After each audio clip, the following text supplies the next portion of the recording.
കേരള കൗമുദി സ്ഥാപിതമായി. ബംഗാൾ വിഭജനം റദ്ദു ചെയ്തു. Gateway of India സ്ഥാപിച്ചു. മാഡം ക്യൂറിക്ക് കെമിസ്ട്രിയിൽ നോബൽ സമ്മാനം ലഭിച്ചു.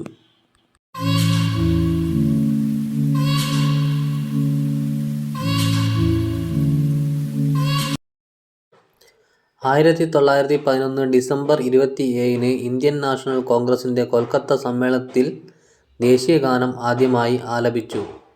N. Joshi social service league സ്ഥാപിച്ചു. ചൈനീസ് വിപ്ലവം നടന്നു. ചൈനീസ് വിപ്ലവത്തിലൂടെ സൺ യാറ്റ് സെൻ രാജഭരണം അവസാനിപ്പിച്ചു.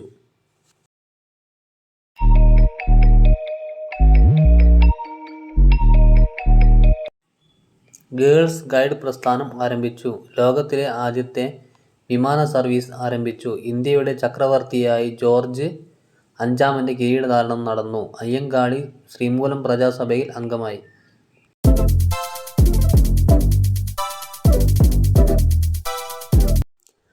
ജോർജ് അഞ്ചാമൻ രാജാവും മേരി രാജ്ഞിയും നടത്തിയ ഇന്ത്യ സന്ദർശനത്തിൻ്റെ ഓർമ്മയ്ക്കാണ് ഗേറ്റ്വേ ഓഫ് ഇന്ത്യ സ്ഥാപിച്ചത്.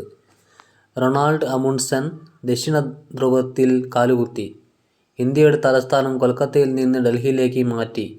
ബി. എൻ. ധർ കൊൽക്കത്ത കോൺഗ്രസ് സമ്മേളനത്തിൽ അധ്യക്ഷത വഹിച്ചു.